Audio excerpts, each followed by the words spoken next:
블랙헤드 진짜 너무 스트레스인데 도대체 블랙헤드가 뭔가요? 블랙헤드는 우리가 육안상으로 봤을 때 특히 코에 많죠. 검게 점처럼 보이는데 이게 모낭에 피지가 분비된 것들이 노폐물이랑 엉켜가지고 그게 공기 중에서 산화가 되면 검게 변해서 보이는 현상입니다. 세수하고 나서 블랙헤드를 제거해도 될까요? 블랙헤드 같은 경우는 집에서 제거를 조심스럽게 하셔야 됩니다. 왜냐면 보통 세수하시고 나서 손으로 이렇게 짜는 분들이 있잖아요. 끝까지 어떻게 이렇게 알갱이까지 뽑아내시려는 분들이 있거든요. 끝까지 뽑아내게 되면은 빵 뚫려가지고 일시적으로는 깨끗해 보여가지고 기분은 좋은데 그 뽑아내는 행위 자체가 모낭에는 굉장히 큰 스트레스예요. 그래서 모낭에 염증이 생기게 돼요. 염증이 생기게 되면은 그 모낭이 섬유화라고 하죠. 섬유세포들이 모여들어가지고 모낭에 섬유 조직들이 늘어나면서 모낭이 점점 넓어지게 됩니다. 이게 반복되게 되면은 흉터까지도 발전할 수가 있고 더 이상은 좁혀지지 않는 상태가 될 수도 있어요. 그래서 집에서 제거하실 때는 반드시 올바른 방법으로 제거하셔야 됩니다. 블랙헤드를 제거하는 여러 제품들이 있잖아요. 예를 들어 코팩이라든가 네. 그런 걸 활용하는 건 어떤가요? 코팩을 이용을 하면은 이제 흡착되는 성질을 이용해서 제거하는 건데 너무 강하게 되면 피부에는 자극이 될 수는 있어요. 이제 블랙헤드를 뽑아내려고 흡착제랑 블랙헤드랑 붙어가지고 떨어져 나가는 건 좋은데 그 외의 부분은 피부랑 다 닿게 되거든요. 그게 자극이 너무 강하게 되면은 피부 컨디션은 절대 좋진 않아요. 집에서 잘 제거하는 방법은 어떤 게 있을까요? 제가 추천드리는 거는요, 코에 레티놀 성분이나 뭐 아하나 바하 같은 이런 각질 용해 성분, 그런 화장품들 요새 많이 나오거든요. 화장품을 조금 발라놓거나 혹은 오일, 피지를 조금 녹여주고 막혀있던 모공 입구를 열어줄 수 있는 그런 제품을 조금 바른 다음에요, 미온수에 적신 그런 수건, 그런 걸로 한 5분 정도 찜질을 해줍니다. 그래서 충분히 피지가 부드러워지면은 절대 짜내시면 안 되고요. 면봉을 이용해서 윗부분만 살살 걷어내시는 게 좋아요. 그리고 나서 다시 세안, 일반적인 세안 하시면 됩니다. 이 방법이 제일 모낭을 자극하지 않고 안전하게 조금 블랙헤드, 보기 싫은 검은 것을 제거할 수 있는 방법인 것 같아요. 저는 개인적으로 클렌징 오일 사용하는 편인데요. 근데 단점도 있어요. 그걸로 많이 문대려고 오히려 너무 많은 횟수로 마찰을 일으키면 부드럽긴 하지만 피부를 오히려 자극을 줄 수 있고 더 건조하게 만들 수는 있거든요. 그래서 적당하게 하시는 게 가장 좋으세요. 블랙헤드가 잘 생기는 사람들의 특징이 있을까요? 일단 블랙헤드가 잘생기는 사람들 같은 경우는 피지 분비량들이 많은 사람이죠.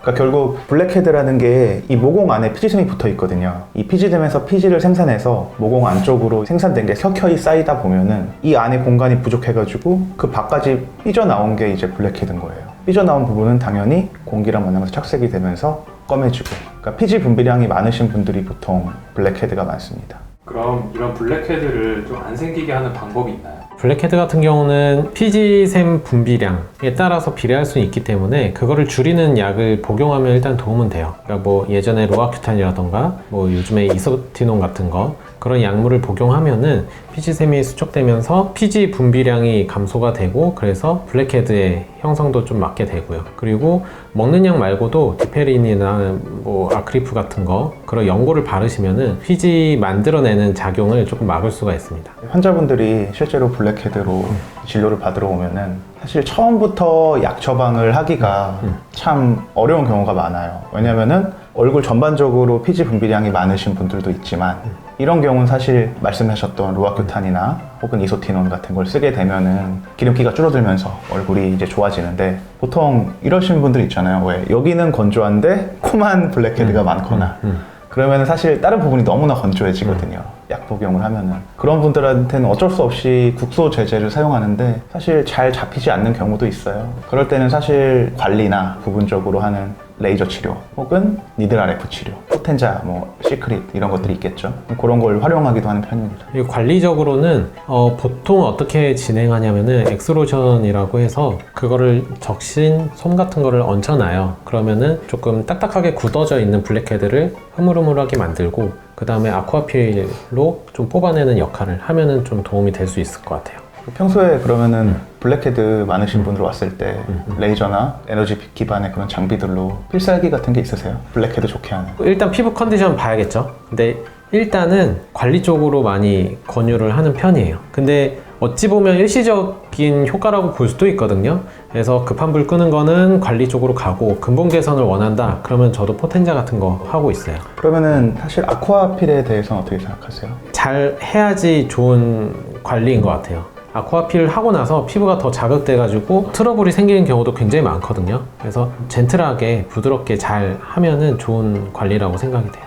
이제 저 같은 경우는 사실 블랙헤드 있으신 분들이 아쿠아필을 정말 많이 받는 관리거든요. 근데 그런 경우가 있어요. 예를 들면은 아쿠아필을 정말 빡세게 합니다. 진짜 피지 하나 남지 않을 정도로 관리사가 엄청 열심히 아쿠아필을 해줘요. 그러면은 정말로 모공 안쪽까지 있는 피지들이 다 제거가 되죠. 근데 이제 그 상태에서 이제 집으로 가면 안 됩니다. 왜냐면은 그 상태에서 모공을 줄이는 치료를 받아야 돼요. 아쿠아필로 그렇게 피지를 다 청소하는 게 시원하고 당장 피지가 없어지니까 보기는 좋은데 그렇게 다 청소한 상태로 집에 그냥 아무런 처치 없이 귀가해버리면은 피지샘을 더 오히려 자극하는 결과, 그래서 다음번에 블랙헤드가 쌓일 때는 똑같이 쌓이거나 오히려 더 심하게 피지가 분비되고 혹은 아까 말씀드렸듯이 모낭, 모공이 섬유화돼서 더 이상 줄어들지 않는 모공으로 될 수도 있으니까 주의하시길 바랍니다. 실제로 저희 블랙헤드 진료를 하다 보면 또 환자분들께서 이제 이게 블랙헤드인가요? 하는데 실제로 저희가 보면 블랙헤드가 아닌 것들이 있거든요. 하나 소개해 주시면 또 뭐가 있을까요? 그나마 흔한 게 일단 까맣게 보여서 혼동을 일으키는 거잖아요. 그 구멍에 미세하게 털이 나 있는 경우가 있어요. 잘 보면 보이죠? 네, 잘 보면은 조금 솜털처럼 보여요. 근데 까만 솜털. 걔네들은 블랙헤드가 아니에요. 뭐 정확한 진단명은 가시털 정체증이라고 해가지고 거기에 이제 털들이 박혀 있는 거예요. 이런 거는 레이저 치료로 되게 심플하게 없앨 수 있어요. 털만 없애면 돼요. 그럼 바로 그냥 하얗게 보여요. 제모 치료를 하는 거죠. 네, 한마디로. 예. 간단하게 없앨 수 있는 건데 그거를 이제 블랙헤드로 오인하게 되면은 괜히 그거 짜고 맞아요. 예. 근데 또 짜면은 털이 나와요.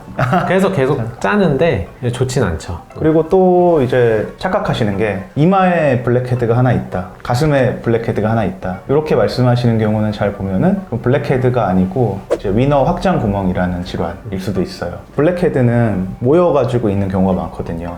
모공에 피지가 생긴 거기 때문에. 근데 이제 위너 확장 구멍 같은 경우는 보통 독립적으로 존재해요. 그리고 굉장히 깊이가 일반 모공에 비해서 깊기 때문에 가끔 이제 짜게 되면은 엄청 길쭉한 피지 같은 것이 나오는 게 이제 위너 확장 구멍인데 수술적인 제거가 답입니다. 레이저, 약 치료 이런 걸로는 잘 안 되고 수술적으로 주머니랑 같이 제거를 해야 돼요. 그래서 그런 질환도 감별할 수 있는 포인트가 될 것 같습니다. 그래서 오늘은 이제 블랙헤드에 대해서 조금 알아봤어요. 더 궁금한 점 있으시면 댓글 남겨주세요. 감사합니다. 감사합니다.